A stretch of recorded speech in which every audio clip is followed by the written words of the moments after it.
Les titres de ce journal: frappe russe, le Parlement européen réagit suite à la série de frappes de missiles menées hier lundi sur Kiev et de nombreuses villes en Ukraine par la Russie. France-Algérie, fin de la visite d'Elisabeth Borne. C'est un premier déplacement très stratégique pour la première ministre. Elisabeth Borne était en Algérie du dimanche 9 au lundi 10 octobre. Crash Air France, le procès d'Airbus et Air France s'est ouvert au tribunal correctionnel de Paris ce lundi 10 octobre. Bonsoir à tous et bienvenue dans ce journal. Comme annoncé en titre, bombardement dans plusieurs villes. L'armée russe a encore frappé hier. Une pluie de bombes sur la capitale Kiev et plusieurs autres villes du pays a fait 10 morts et 60 blessés.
Frappe russe, le Parlement européen réagit suite à la série de frappes de missiles menées hier lundi sur Kiev et de nombreuses villes en Ukraine par la Russie. La présidente du Parlement européen, Roberta Metsola, a appelé à une réponse proportionnée de l'Europe. Crime de guerre, c'est l'expression qui revient dans la bouche des dirigeants européens lorsqu'ils évoquent les bombardements qui ont eu lieu en Ukraine ce lundi. Euronews s'est entretenu avec la présidente du Parlement européen qui tient un discours très ferme. Ce qui se passe est révoltant. Cette attaque aveugle contre des enfants, des gens qui vivent leur vie quotidienne, qui vont à l'école, ces civils qui sont tués, est absolument répréhensible. Pour moi, je vais répéter ce que j'ai toujours dit, l'apaisement n'a jamais fonctionné, l'apaisement ne fonctionnera jamais. Ce sont des crimes de guerre et la réponse doit être proportionnée. Roberta Metsola veut davantage d'aide apportée à l'Ukraine. L'Ukraine doit gagner cette guerre et nous devons tout faire pour qu'elle l'emporte. Nous devons répondre à ces demandes. Les Ukrainiens se battent pour leur vie. Nous avons une guerre en Europe. Nous ne pouvons pas laisser le Kremlin s'en tirer à bon compte.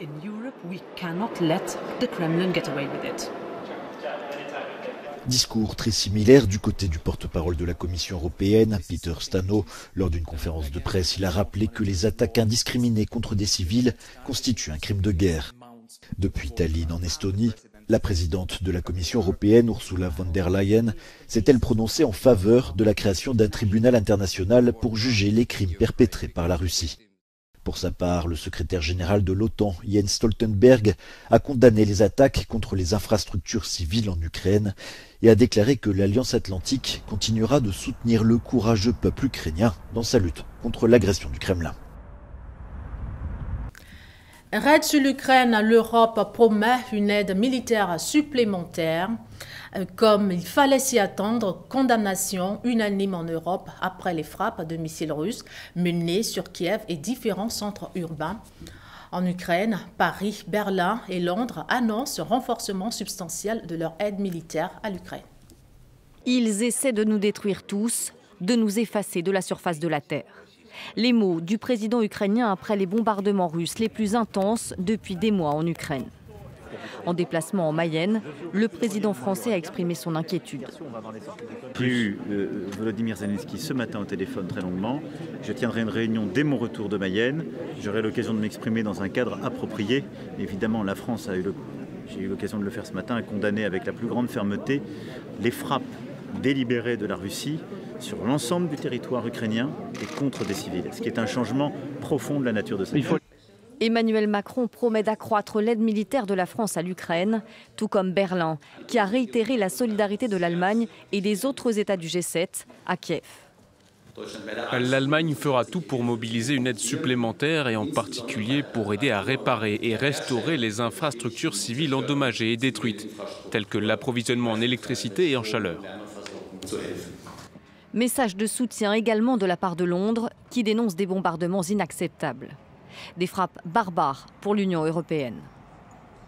La Russie opte pour une tactique consistant à viser et à bombarder les civils. C'est quelque chose qui va à l'encontre du droit international humanitaire et ce ciblage de civils équivaut à un crime de guerre. L'OTAN condamne elle aussi des attaques horribles et aveugles et assure Kiev de son soutien aussi longtemps qu'il le faudra. Une réunion virtuelle du G7 aura lieu mardi avec Volodymyr Zelensky sur la situation en Ukraine. Toujours en Ukraine, vers une implication du Bélarus. Et alors que l'on assistait à une escalade dans le conflit en Ukraine, le président du Bélarus, Alexandre Loukachenko, a accusé ce lundi ses voisins ukrainiens, lituaniens et polonais de vouloir déstabiliser son pays. Il a également annoncé la mise en place d'une force conjointe avec la Russie. Le président bélarusse Alexandre Loukachenko a accusé lundi la Pologne, la Lituanie et surtout l'Ukraine de préparer des attaques terroristes et un soulèvement au Bélarus. Le dirigeant autoritaire allié de Moscou a annoncé le déploiement d'un groupe militaire régional avec la Russie sans donner de détails sur sa localisation. Et la rhétorique est très virulente à l'égard de Kiev.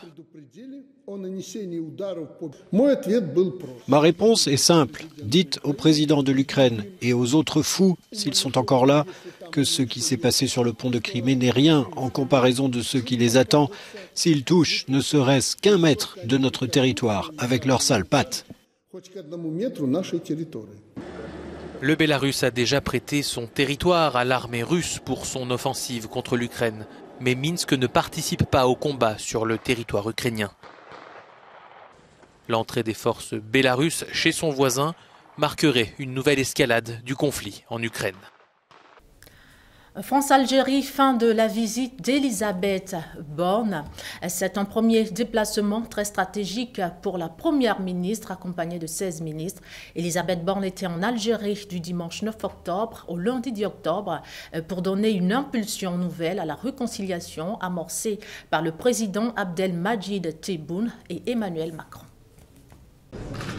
La première ministre française Elisabeth Borne est en Algérie depuis dimanche pour renforcer les liens économiques entre les deux pays. Une visite qui intervient 6 semaines après celle d'Emmanuel Macron venu à Alger pour relancer les relations après des mois de brouille diplomatique. En cause notamment la mémoire de la guerre d'Algérie, sujet extrêmement sensible qui pourrait donner lieu à la création d'une commission d'historiens prochainement. Nous avons échangé sur des noms et on est en train de stabiliser la composition de part et d'autre, mais je pense que c'est vraiment une affaire de jour pour pouvoir mettre en place cette commission qui tient à cœur à nos deux présidents. Mais c'est avant tout une visite d'affaires avec 15 ministres français et 70 entreprises dans la délégation. Paris souhaite impulser une nouvelle dynamique économique avec son ancienne colonie et coopérer dans plusieurs domaines. Nos échanges ont visé à mieux encadrer et organiser la circulation des personnes entre nos deux pays. Nous avons évoqué les moyens d'encourager les mobilités étudiantes, scientifiques, artistiques, je pense au programme de résidence d'artistes et bien sûr économiques. Nous avons constaté ensemble la qualité du dialogue politique entre les deux pays à tous les niveaux et notamment entre les présidents des deux pays, ainsi qu'une vision commune et solide sur la question clé du renforcement de la concertation et de la coordination autour des questions régionales et internationales d'intérêt commun. Face à une influence chinoise grandissante au même titre que celle de la Turquie, la France souhaite conserver son rang de 2e fournisseur et investisseur dans le pays. Toujours en France, procès d'Airbus et Air France. Le procès d'Airbus et Air France s'est ouvert au tribunal correctionnel de Paris ce lundi 10 octobre. Les deux entreprises représentées par leurs dirigeants sont jugées pour homicide involontaire dans le crash du vol Rio-Paris du 1er juin 2009. La catastrophe la plus meurtrière de l'histoire d'Air France.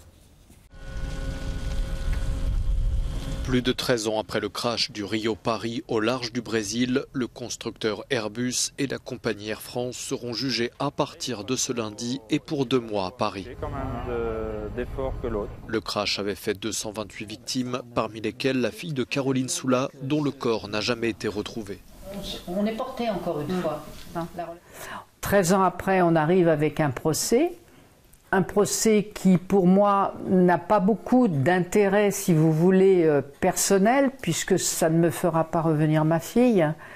Mais je trouve que c'est important de nouveau de mémoriser dans la tête des gens cet accident, de le remettre au goût du jour, et puis surtout de définir les responsabilités.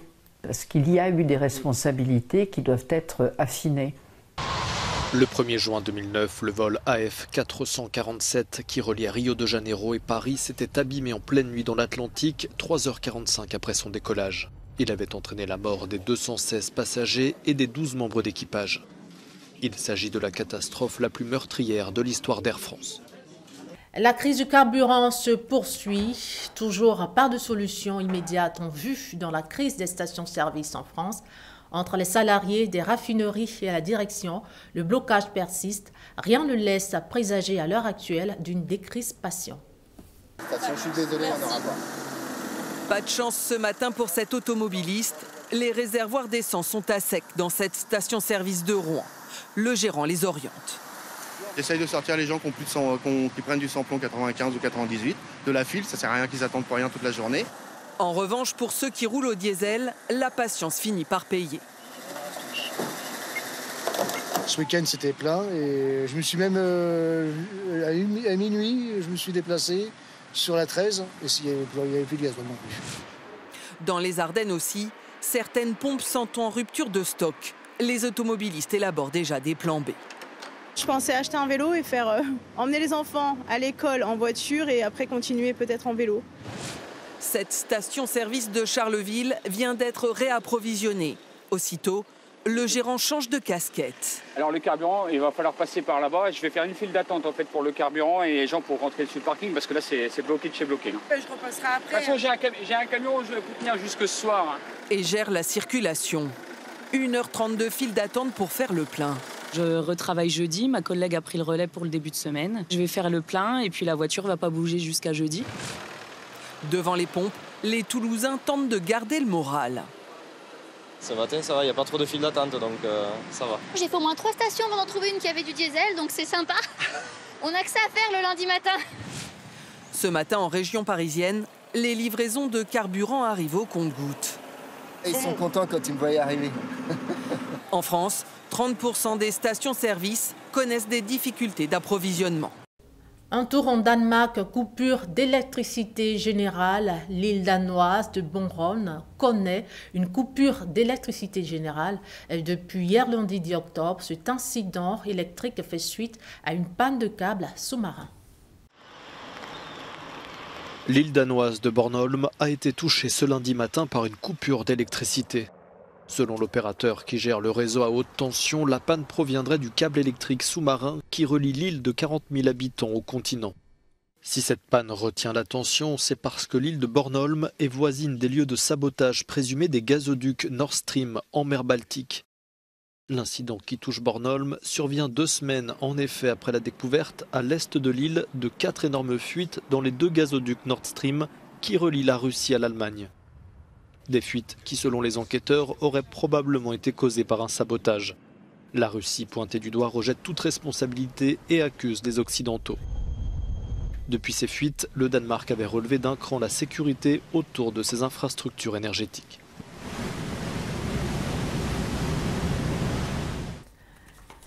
Le prix Nobel d'économie a été décerné le lundi 10 octobre 2022 à Bernanke. L'ancien président de la Fed, la Banque centrale américaine et ses compatriotes Douglas Diamond et Philippe Dybvig pour leurs travaux sur les crises financières et les banques. Suivons le reportage. Le prix Nobel d'économie 2022 a été attribué à l'ancien président de la Réserve fédérale américaine, Ben Bernanke, et à deux autres économistes américains, Douglas Diamond et Philippe Dybvig. Ils sont récompensés pour leurs recherches sur les banques et les crises financières. Selon le jury, leurs travaux montrent pourquoi il est nécessaire d'éviter l'effondrement des banques.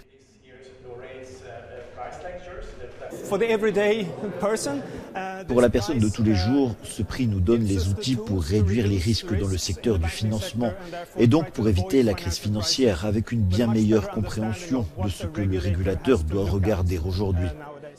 Âgé de 68 ans, Ben Bernanke a été président de la Fed entre 2006 et 2014, période marquée par la crise financière et la chute de la banque américaine Lehman Brothers, la plus grande faillite bancaire dans l'histoire des États-Unis, ayant déclenché une crise financière mondiale et mis en évidence le risque posé par les géants du secteur.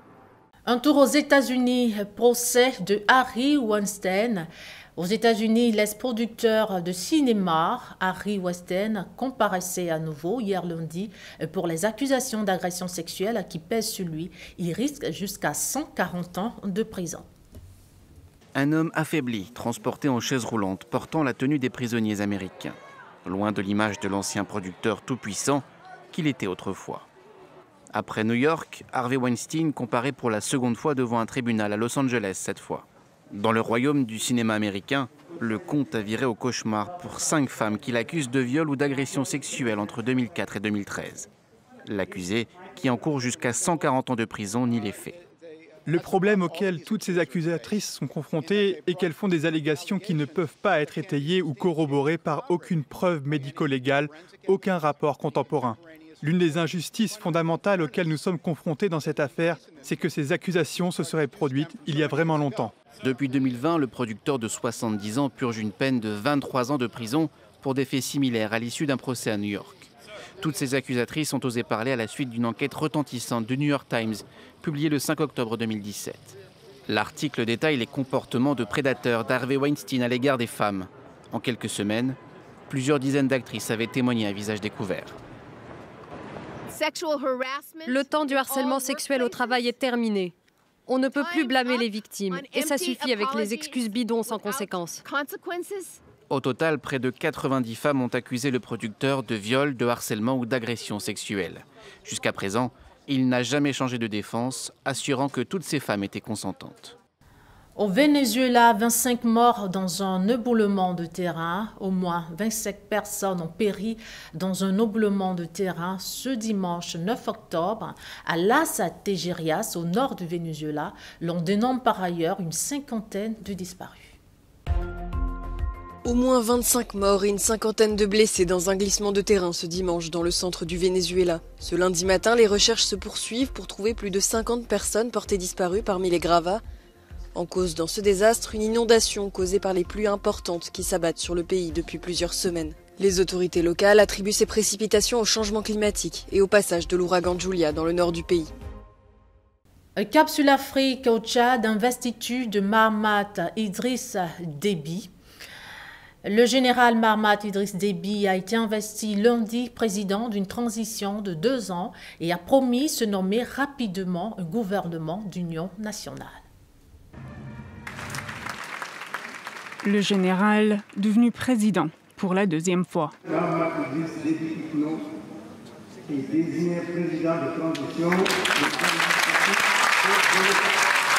L'investiture est le début d'une 2e phase de transition de 24 mois. Les autorités disent vouloir mener des élections à la fin de cette période et rendre le pouvoir à un gouvernement civil. C'est lors du dialogue de réconciliation nationale qu'il a été décidé que Mahamat Déby pourrait se présenter. Avec des pouvoirs élargis, le président peut choisir directement son Premier ministre et son gouvernement, ce qu'il a promis de faire prochainement. La 2e phase de transition que nous entamons sera pleinement consacrée à la mise en œuvre des conclusions du dialogue national inclusif et souverain et à la mise en place d'un gouvernement d'union nationale. Mohamed Idriss Déby, 38 ans, est à la tête du Tchad depuis le décès de son père Idriss Déby Itno en avril 2021. Idriss Déby était l'homme fort du pays pendant plus de 30 ans. La junte militaire avait alors déclenché une première période de transition il y a 18 mois. À l'époque, Mohamed Déby a promis de prendre exemple sur son père. Ces valeurs si chères à notre défunt président seront éprouvées et sanctuarisées dans le cadre d'un dialogue national inclusif qui sera organisé pendant cette période de transition. L'investiture a été boycottée par la majorité de l'opposition politique. Des représentants de l'Union africaine ont aussi été absents après avoir exigé la fin de la période de transition. Les représentants de la France et l'Union européenne, quant à eux, étaient présents. Au Togo, voiture 100% made in Lomé. On change complètement de sujet. Pour atterrir au Togo, la découverte d'un génie, Sourou Ejario Malazou, jeune mécanicien de 25 ans, vient de monter le premier engin automobile 100% made in Togo. Pour n'avoir jamais fait de formation spécialisée, il faut le reconnaître, c'est un véritable coup de génie. Il se confie au micro de France 24. Je suis passionné des engins sportifs. Donc, ce sont des modèles qui me plaisent beaucoup. Mais défaut de moyens, je ne peux pas me le procurer. Donc, je me suis dit, je peux le construire. Et je me suis lancé dans la construction.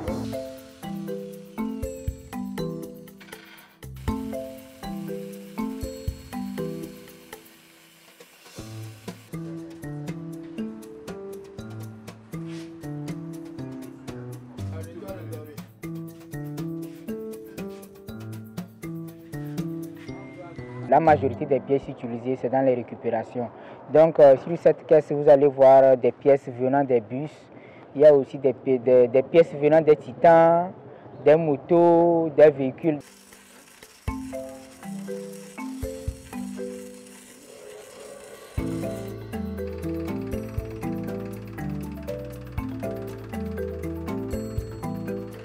Moi, j'ai eu mon bac A4 en 2016. Et après le bac, moi, je me suis lancé dans l'entrepreneuriat, la vente et réparation des téléphones, ordinateurs. Donc, c'est dedans que je suis. Donc, c'est grâce à ça que j'ai pu rassembler une somme pour la conception de celle-ci.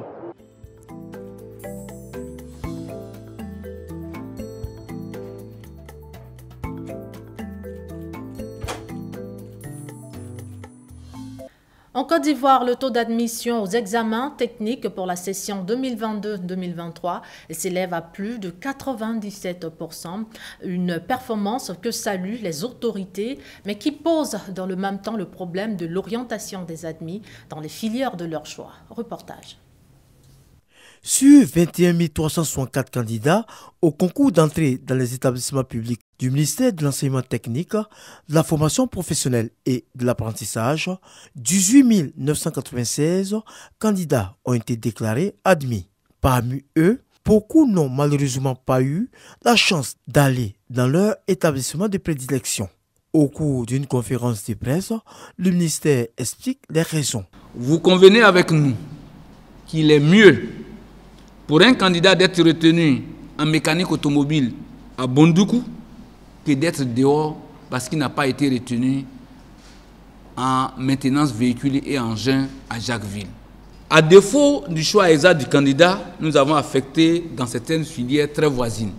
Cette année, le taux de réussite au concours d'entrée dans les établissements techniques et professionnels est plus de 97%. Un taux fortement apprécié par les responsables du ministère. Nous voulons donc insister sur le fait qu'un certain nombre de nos centres de formation professionnelle ont été érigés en lycées professionnels, avec l'ouverture pour ce fait de la filière BT industrielle. Pour l'année de formation 2022-2023, il faut donc noter qu'au total, 60 980 apprenants sont entendus en première année de formation dans notre disposition. L'une des priorités du ministère à charge de l'enseignement technique et de la formation professionnelle est de faire en sorte que beaucoup de jeunes aient un métier.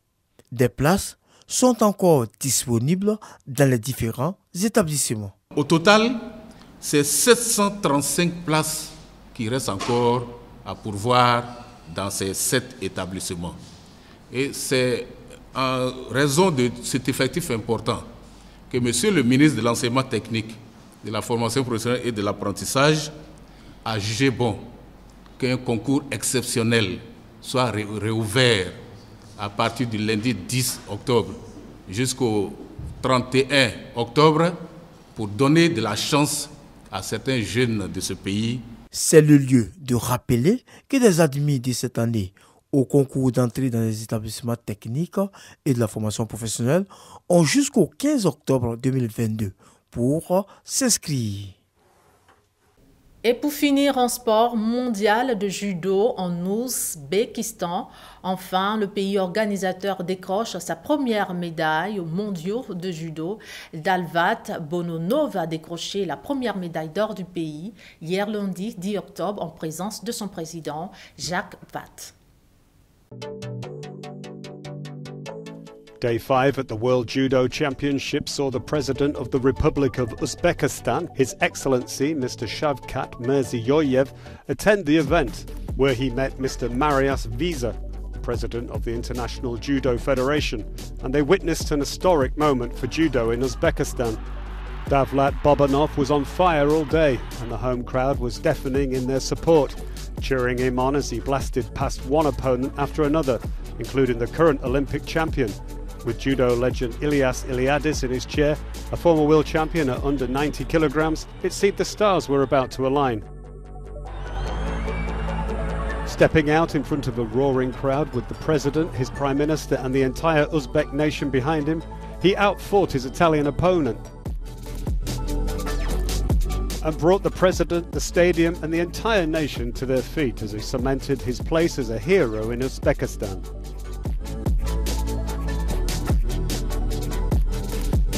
The President of the Republic of Uzbekistan, His Excellency Mr. Shavkat Mirziyoyev, proudly awarded Bobanov his gold medal. When I went into the final,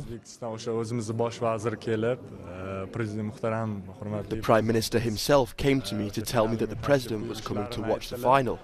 And when the President presented me the medal, I was in complete shock. And I think it's still a dream. The winners of the IJF's Throw to Tashkent competition were invited onto the stage to be congratulated by the IJF General Secretary, Mr. Jean-Luc Rouge, IJF General Treasurer, Mr. Nasser Al-Tamimi, and IJF Director General Vlad Marinescu. The under 70 kilograms category was an all-Croatian affair, with reigning world champion Barbara Matic back and determined to defend her title. She blasted through her preliminaries to earn a spot in a second world final in a row. She would face her teammate and training partner, young Croatian rising star Lara Švetko. After warming up together all day, the final ended with some well-executed groundwork for Matic, earning her second world title. I think that's Croatia time now. The new leading country in 70 is Croatia for now. IJF Education Director and Croatian Judo Federation President Dr. Sanda Korak awarded the medals.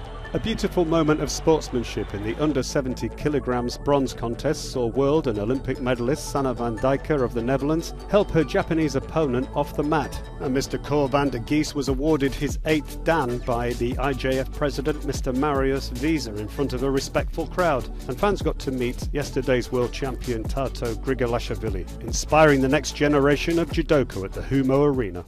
Ainsi prend fin ce journal. Merci de l'avoir suivi. Nous vous donnons rendez-vous demain à la même heure en compagnie de Hadji Raymond. D'ici là, portez-vous bien et surtout, restez sur A12, la chaîne des valeurs d'ici et d'ailleurs.